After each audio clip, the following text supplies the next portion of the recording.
Why is Scotland History Tours taking you to a remote location on a Hawaiian island to tell you the story of a man who gave Americans Christmas trees? And was it really murder? If you're interested in the people, places and events in Scottish history, then click the subscribe button at the bottom right of the screen and ring the notification bell to be told when I upload new videos. In the meantime, let me tell you a story. If you drive for a couple of hours up a volcano on a dirt road in Hawaii towards the Mount Mauna Kea Observatory, then you walk a secluded path to trees that bear his name, you'll find the memorial to a man who died here on the 12th of July, 1834. Was it an accident? Was it murder? Either way, the story starts much closer to home. Memorials on two sides of the world to a man who died in Hawaii but was born and grew up here. He sounds pretty special. Well, at first, you wouldn't have thought so. Born the son of a stonemason in 1799, when he had to walk the 2 miles to school, he was more often than not late. And sometimes he didn't get there at all. You see, in between home and school, there was just too much of the thing that young Davy loved. Plants and wildlife. There was plenty of that around.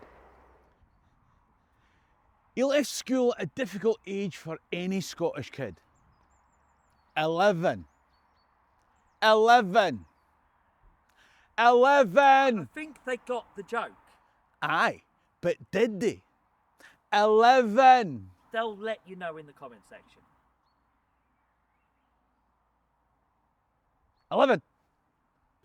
When Davy left school for good, there was a perfect opportunity for him near at hand. He came here to Scone Palace to apprentice as a gardener. His guide on this journey was a chap called William Beattie, and under his tutelage, David Douglas spent the next 7 years learning practical botany and husbandry, with a wee stint at the local college to learn a bit of science and on fancy words they use for plants. But this type of schooling wasn't the onerous type that he'd avoided so studiously as a child. A botanist was beginning to bloom. Folks won't remember the name of William Beattie, but they do remember his apprentice. Indeed, we name one of our most famous trees after him. Back in the US, they now use them for Christmas trees. Here at Scone Palace is the original Douglas fir grown from the seeds David Douglas brought back from the Pacific Northwest. But I'm getting ahead of myself. In 1817, he was old enough to buy a pint in the local pub today, and he was well enough thought of to get a move to work in the gardens of Sir Robert Preston at Valleyfield. Now, Preston had been born the 8th of 9 children, so he had to make his own way in life, and he did that pretty well, making fortunes first sailing, then trading for the East India Company. Then, inheriting from his business partner, getting a Tory seat in Parliament, and after serving 20 years as an MP without ever giving a speech in the House, would you believe it? All the siblings ahead of him died, making way for him to come home and take up the baronetcy.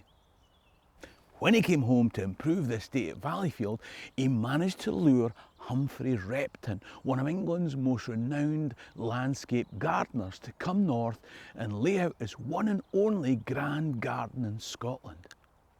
What I'm saying is that working on those gardens meant young Dave was doing nicely. It also meant that he got access to Sir Robert's extensive botany library. But none of this explains why Scone Palace is the first of its kind to ever be grown in Britain. It was grown from the first seed brought back from North America. You see, David Douglas got a position in the botanical gardens at the University of Glasgow, where he had a new mentor and patron, the Professor of Botany, Sir William Hooker. An unfortunate surname that meant his daughter's career aspirations were misunderstood when they crossed the Atlantic. Anyway, Douglas and Hooker mounted. Leave it. Do you see what I mean though? Right, the name's a problem. Mounted a number of botanical expeditions into the Highlands, but his life was about to change, caused by his close relationship with this Hooker. It doesn't get any better, does it? You know that's going to get comments. Well, I don't know how else to say it. Do you know what I mean? He went off on Highland trips with a hooker. I mean, what do you want me to do? Right? I can't say Willie Hooker, can I? I think we're going to lose people. Oh, I hope not. The next bit's the interesting bit. We're going to Hawaii. Let's just hope they've got a sense of humour. If you have got a sense of humour, then why not come and see my historical stand-up show, Scotland Made the World.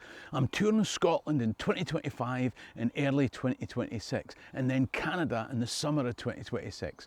Click the link top right or in the description below for details, dates and tickets. Or, if in doubt, go to www.brucefummey.co.uk. In 1823, the Royal Horticultural Society wanted somebody to go to North America to collect and bring back plants for cultivation and study. David Douglas was given the job to seek out unknown species of North American plant life, like Captain Kirk with a trowel instead of a tricorder. He made 3 expeditions. First was to the east coast in the summer of 1823, networking with other botanists and collecting. The Royal Horticultural Society was so pleased with the seeds and reports that he brought back that when Hudson's Bay Company offered to sponsor an exploration to the Columbia River in the Pacific Northwest, Douglas set sail again the following summer. Now this was his most notable trip. He brought back over 240 species of unknown plants in Britain. The one that he's most famous for is, of course, the tree that we saw in Scone, the Douglas fir. I'm kicking myself that we didn't film this bit when we were in Washington and Oregon at the end of our Canadian tour last year. We could have filmed this bit in the park in Washington State named after David Douglas. Only then, I didn't realise we'd be in Hawaii the next year, standing at a church in Honolulu with yet another memorial to this boy from Perthshire who loved plants more than school. I'm also kicking myself because there's workmen on this site and we can't get in to show you the memorial stone. It's only when you see all these accolades that you realise his impact. You probably don't realise it, but British gardens and forestry today are festooned with plants and trees brought to the UK by David Douglas. His visit here was on his 3rd expedition that began on October 1829. It would be his last. He'd visited Hawaii in the passing on his 2nd trip to the Pacific Northwest, but he came back again in December 1883 to spend the winter months. In 1834, at the age of 35, Davy decided to climb Mauna Kea Mountain. Before the observatory was up there searching space for a deeper understanding of the universe, Davy was on the same quest to understand nature that he'd started when he was a child.